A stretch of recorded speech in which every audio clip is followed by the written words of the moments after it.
Hey fans, this episode is Frozen Time, the Mystery of the Insane Swede. Now, it's one of the more shorter stories on the Time Machine, but it gained a lot of interaction from readers when it first debuted on the Southwick Time Machine, and that's probably due to the well-known local name featured in the story.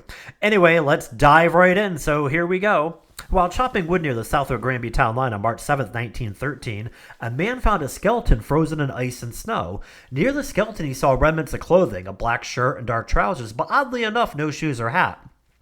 Now, the woodchopper reported his findings to police officers in Connecticut. They determined that the skeleton was in neighboring Southwick, Massachusetts, so they notified selectmen there since it was out of their jurisdiction. So Southwick Selectman H.L. Miller and Dr. Edward Smith, who was a medical examiner out of Westfield, Massachusetts, were among those who viewed the skeletal remains. Now, while searching the woods for clues, they found a skull with the lower jawbone missing some distance away. They also found pieces of a suspender shaped like a noose and fragments of a handkerchief. And in looking up at the tree above the skeleton, they saw pieces of the same handkerchief hanging off a branch. They also saw other pieces of a suspender dangling, which led them to believe that the man committed suicide by hanging himself.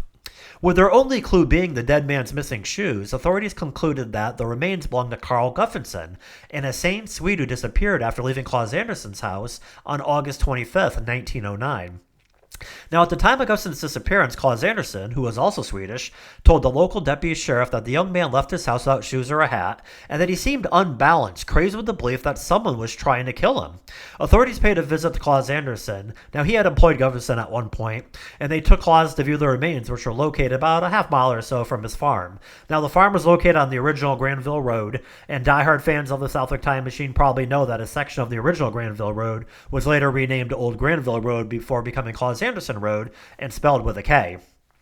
Fans also probably know that Claus Anderson's neighbor, John Mason, who lived on the road around the corner from the Anderson farm, had a street named after him, too.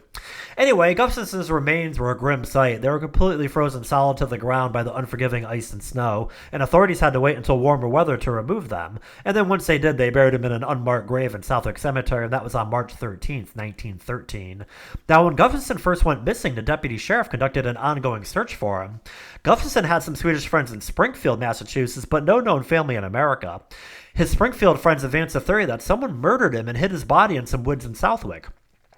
On September 27, 1909, more than 100 volunteers had searched for Gustafson, perhaps not out of the kindness of their heart, but partly because of the $100 reward his Swedish friends offered for his whereabouts. You can check out Frozen Time, the Mystery of the Insane Swede on the Southwick Time Machine at www.southwicktimemachine.com. The complete story is there, along with the edited out portions and the additional author's research notes, and that includes some information about Claus Anderson, a very well-known name in Southwick. Also, please subscribe to our new YouTube channel. New videos are dropping soon. And tell me what you thought about the story by dropping a comment below. It's feedback from fans that keeps the Time Machine going. Until next time.